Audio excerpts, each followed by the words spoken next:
Belissa! Hello.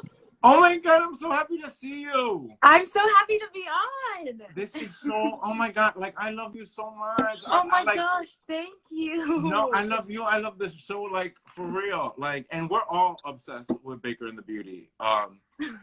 But like, let's be a little formal because sometimes I just get ahead of myself and I'm like, so welcome. Thank you. I'm a fangirl. Like at the end of the day, like I'm an actor, but I'm a fangirl, and it's just like we do this to support and uplift, Latinos in film and television, Latinx projects.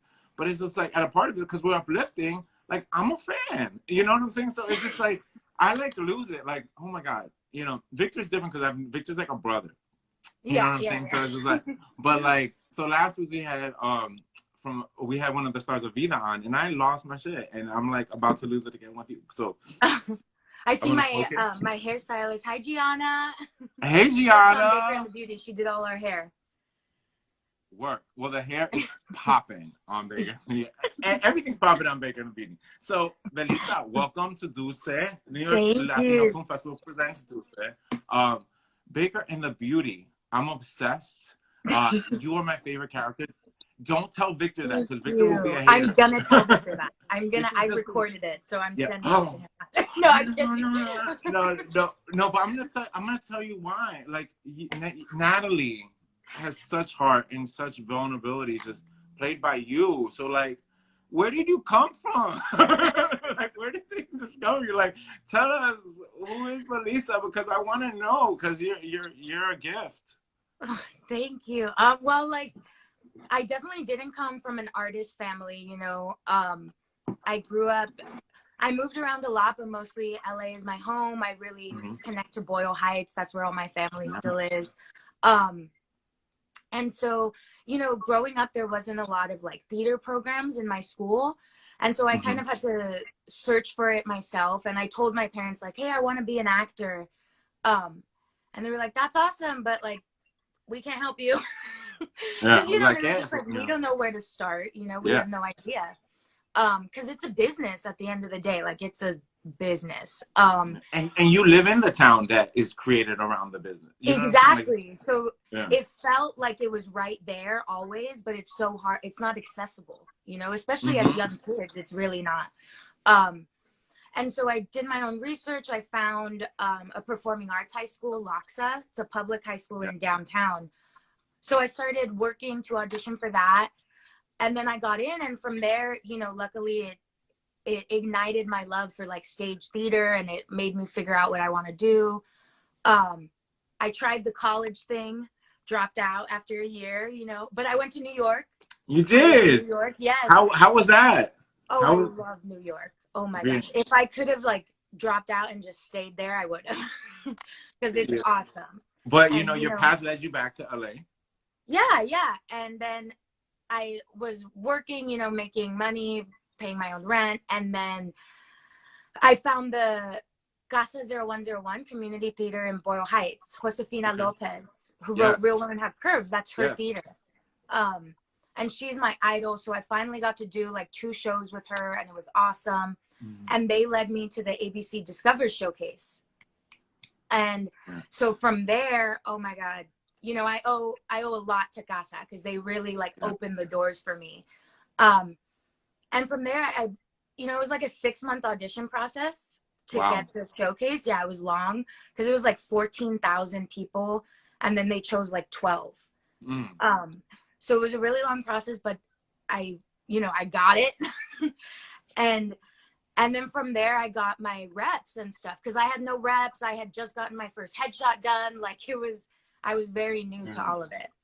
You know what's fascinating to me? Hearing your story, I get asked by so many young people all the time, like, how do I become an actor? Where do I start? And it's just like, put yourself out there, and the rest will kind of unfold because your journey is beautiful. And it's something that is unique to you. Do you know what I'm saying? Because you took the risk and you said, I want it and I'm going to pursue it. I don't know how I'm going to do it. It doesn't feel like accessible, but I'm going to trust that voice.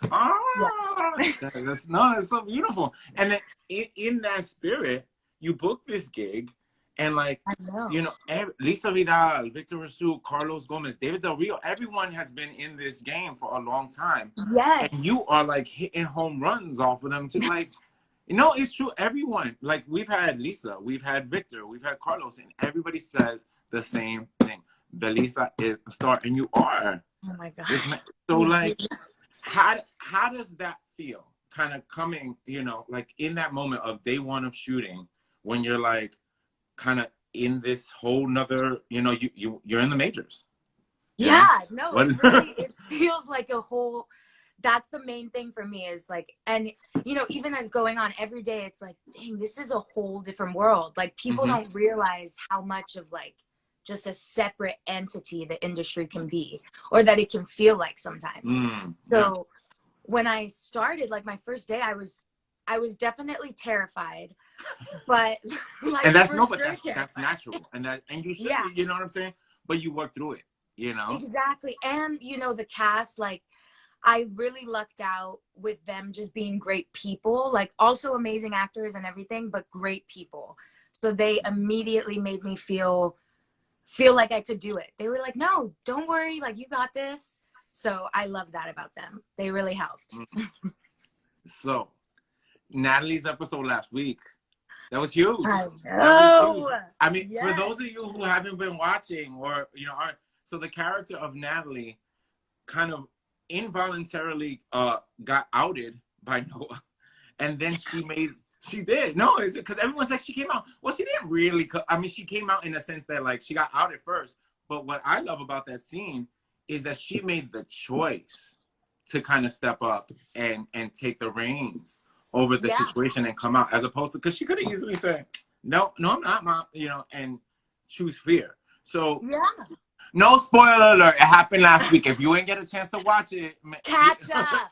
Yeah, it's on Hulu, catch up. no It's on excuse. Hulu. Yeah, don't be. Yeah, come. No, I about by the. You got 24 hours before you worried about a spoiler. Like that. That's my book. I don't know how you, but whatever. You fair game. So I'm sorry. Back to the question. What was shooting that like? Because it was a massive scene. It was an important scene. Incredibly well written. Take me back to that moment of shooting it and prepping for it. Prepping for it, I'd say, was like the most difficult, because I remember reading that script, and everyone, the whole cast was just like, oh my God, this is amazing. Like this episode, it felt so special, you know? And so then leading up to it, we were all so excited, and I was always so nervous about the table scene, because when Noah outs me, I feel like the reaction that Natalie has, you see her go through all the options in her head. Like, am I going to come out right now? Am I going to lie? You know, like she's deciding, like, am I going back in the closet? Is this the moment? You can see that whole internal struggle. And I really wanted to play that honestly, you know, like I wanted to show that as much as I could, because it's that is what happens, you know, that's what you're thinking about. And so, and for her to be going through that, like not only at 15, but also in front of like her celebrity crush who just like outed her, like and you know, no matter what happens between Daniel and the rest, like she will ever, in the parents' eyes, forever be that girl who outed her. Like, yes. And you can see it like every time when everyone's gone and it's just Carlos and Madi with Noah at the table, and you have Lisa like giving her the glare. I'm always like, ooh, girl, get out. For real. But you know what's crazy, what that scene reminded me of, and I continue to be impressed by like the little like spiritual gems in the show. It reminded me to Daniel's scene in the pilot when he says no to his ex, because again, it's this constant battle of choosing to show up and be courageous and not accept anything less than what you're worth. And it's interesting because everything you said you wanted to convey, you did. And it was in a shot. And that's the hardest thing that you can do as a performer. And it's funny because you know, when Victor was on the show, I said the same thing about him, because like that's what he did. And it's just like, you all have such power together, and it's so beautiful to watch. And that's why I can go on and on about the show, because it really does, give voice to, like, the Latinx experience, and the Yeah. community and the family within it. And, you see it on the show, you all as performers, but it reflects in your performances as actors. And I'm just like, I'm blown away. Yeah. So, so you make that choice. So without, now for real spoilers, without being too spoiler-ish, like, what's next on the journey for Natalie? Because, coming out is not like you come out and then you're done. It's a process, Yeah. Yeah. And I think you, like, from last week's episode, you can kind of see, the biggest thing that Natalie is going to have to overcome in this, or not overcome, but navigate, is her relationship with Mari. And her relationship with her dad. But I think you can see that Mari definitely had a reaction. So that's in the next few episodes, that's going to play out, of just, you're going to see them navigate it. And it is really beautiful. But it's hard. Like, it is. I feel for Mari so much. Like, I love how they wrote her standpoint on this whole thing, of just when she said, like, when did I stop knowing my daughter? That felt like, I was watching it with my mom, and she was like, oh, wow. Because it's true, that you don't think about that, but that must be how some parents feel, of just like, God, like, I'm such an, I'm so dumb. Like, how could I not have seen this, Yeah. And, you talk about the reaction. What has the reaction been like post that episode? Because it's a game changer, for me. Well, I'm just saying, have you been, people reached out to you in regards to, like, young people, in terms of, like, that's my story or anything of that? Like, what is the? Yeah, I have. I've had a few people, reach out to me, and what I love is that they're not all Latino. There are definitely some who are like, this means so much, but I've found a lot where they're just like, hey, I know this is, like, I know I'm not, Latino or anything, but just seeing you as a 15-year-old girl struggling, like, that's me right now. A lot of them were like, I'm trying to figure out how to come out to my parents. And I remember being there, of like, when am I going to do it? Like, how am I going to do it? And it's a big decision, it's a big thing. It's a big thing, and seeing that reflected specifically on, like, network television, because it's a different game when you go to premium and it's like little edgier content. But to have, a gay, Latinx, young person coming out on network TV is huge. So I have a message for you. And my message is from 16-year-old Dominic, who, as a young gay man, didn't have that representation on TV. I remember the first any gay person I saw was from The Real World. Is the season 1. His name was Norm. So it's like, okay. And then we had Pedro Zamora, who season 3 of The Real World. I watched a lot of MTV, but and he had his struggle with AIDS documented on TV. And I remember seeing that as a young person, being like, well, he's gay, I'm gay. Is that going to happen, to me? So seeing a young queer character on TV being so liberated, the power that you are having, on young people, on old ass people like me, I just want to say how proud I am of you. I'm so grateful that you are here as a performer, that you were ordained to have this role, and just the work and the spirit that you are, because, you're saving lives. Like, I work with a lot of young people, and, like, sometimes it's easy to forget, like, when you're in the bubble, it's just like, oh, I'm on a show. No, you really are changing lives, so thank you for that. So much. No, of course. I went down a YouTube rabbit hole last night.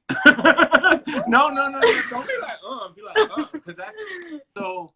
Belissa, you are an accomplished, fierce ass poet, like, legendary. Like I saw you up there with Shihan. Shihan was, and like, Shihan's been around for like 20 something years. He was the host of one of your, like, and you were killing it solo and with a group. And you were like, just social activism and artistry at its finest. Like, tell me the poetry. Like, where did that come Yeah, from? I want to know that part of the journey.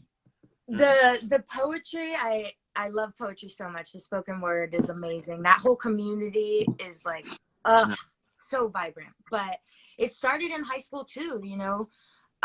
There was a program called Get Lit, and Yeah. they were an organization based in Los Angeles, but they did like an elective class at my high school, and I took it my freshman year.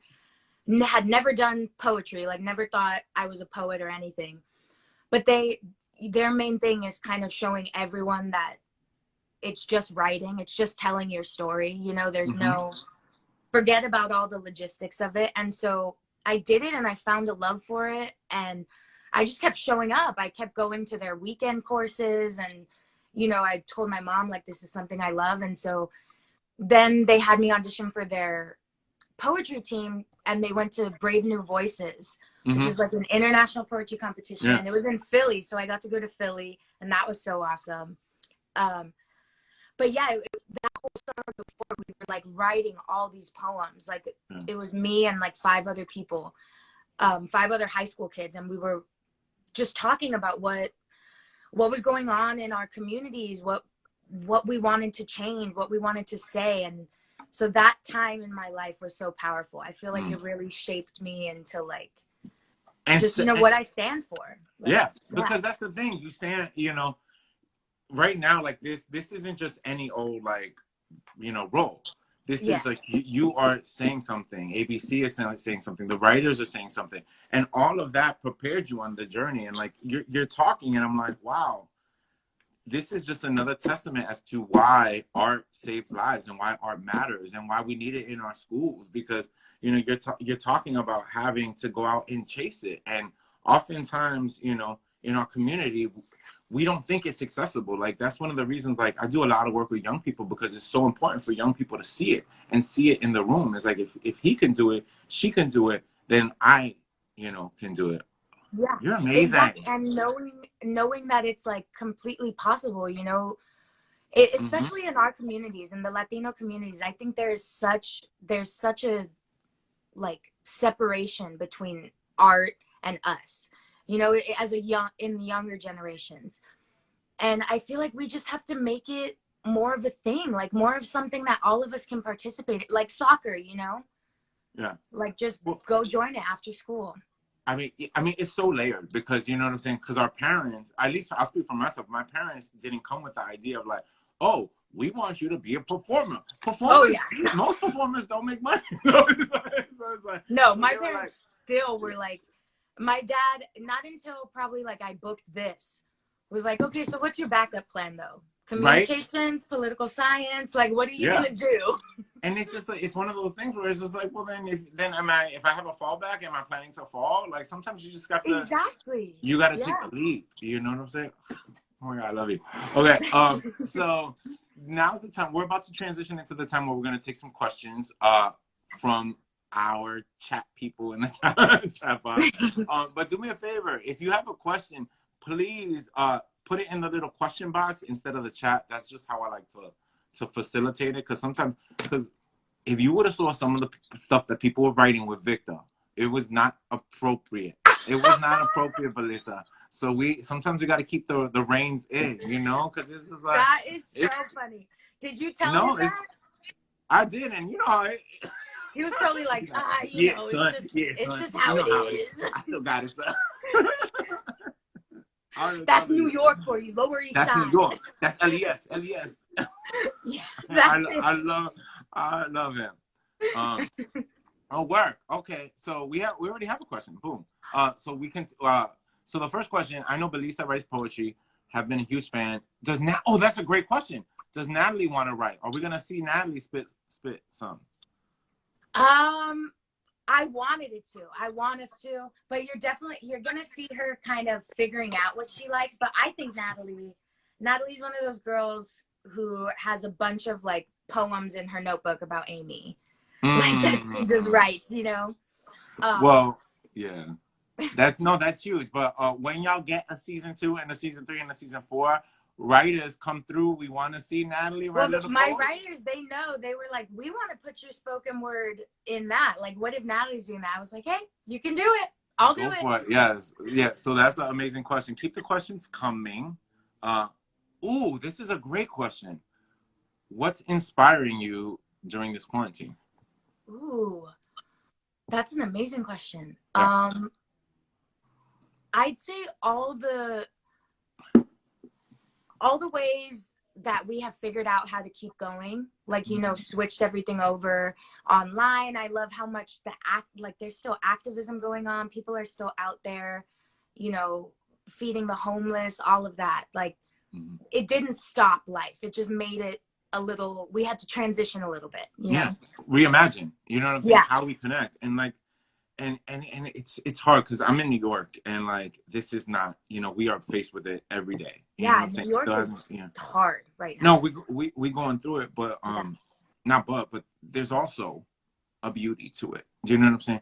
Because it's forcing us to be connected in ways that we haven't. You know what I'm saying? So I've been really trying to focus on like, what is the blessing, what I'm supposed to be learning now, you know, and that paradigm shift has really kind of helped me get through it, because it was dark, you know. Yeah, in the first few weeks, it was tough, just like figuring it out and being so alone, like feeling so alone with yourself.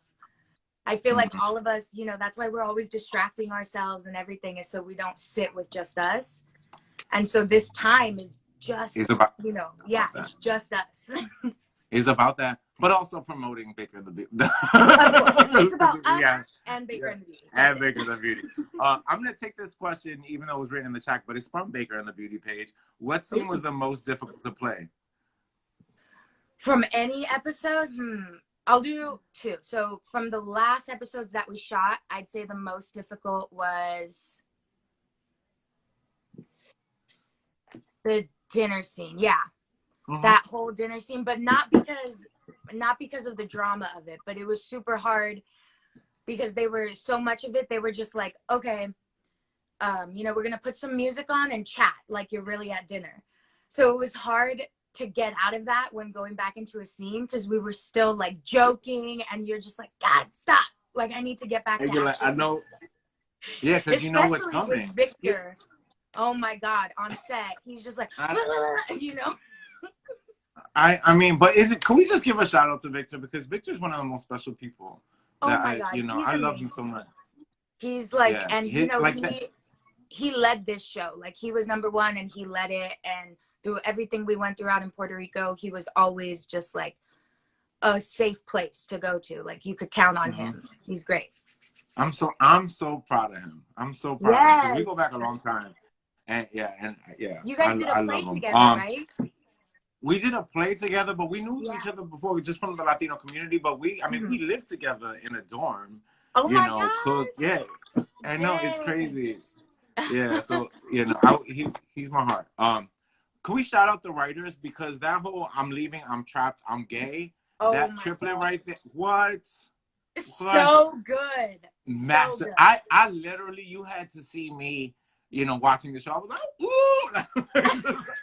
And I'm quarantining by myself. Who am I speaking for, Belissa? That is so funny. I know that scene, that whole episode, like, the writers really were just like, boom. They just like popped it off with that. Killed it. They did great. Shout out to Baker and the Beauty writers. Yes. Yo, can I give a shout out to the people in the chat, because y'all coming through with some amazing questions. You guys are out here. Wait for this one, Belissa.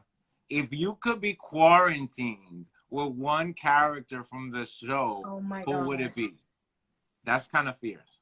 That is fierce. I feel like all of them have like good reasons. Like, if I wanted to be taken care of, it would be like Madi or Vanessa. But for entertainment, I'd say either Mateo or Luis Gucci. I feel like Gucci would just be funny to be with. Yeah, because I mean, they're both characters. Yeah, shout out to David Del Rio, who was in The Heights. Oh my God, is he here? I mean, I don't know if he's here, but we're gonna shout him out anyway, just because he deserves a shout out. Because he's another one just doing his thing, and like he's amazing. Amazing. And his character, you see so much in the rest of the season. Like, he's gonna grow on you even more so. I can't wait. So we got time for one, maybe two more. Advice, and this is great. Advice for a person who's terrified to start writing and sharing what I feel. Some of the best advice I got when I was worried about that is you're not, sometimes you can get in this mindset of you're writing for performance. You're writing for someone to read it and be like, this is an amazing poem. You're just writing for you. Like literally, I take writing as talking to myself. That's how I see it. And, if you want it to be like this, most of the poems that you see went through a lot of editing. Like it starts off as like a stream of consciousness, and then you go back and you find all the pieces. So my advice would just be, don't expect it to be some masterpiece. Like you've got it, whatever you have to say. That's beautiful.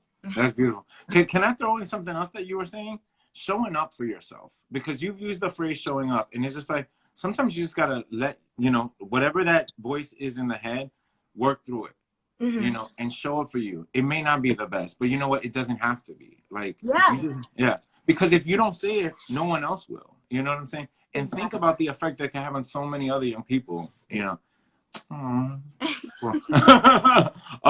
to ask, any dream after this, because you guys are you all gonna get like season 2, season 3, but any other like dream projects or that you would love to kind of work on? Maybe a return to the stage. Oh yes. Oh my gosh. No, I've already told my agents, like, I want to go back to New York and I want to be doing all the off-Broadway stuff. Like, I love New York theater scene. Do you sing? I don't. Oh, you know? Oh. I wish. No. Carlos, Lisa, and David were all like singing, freaking falsettos the whole time.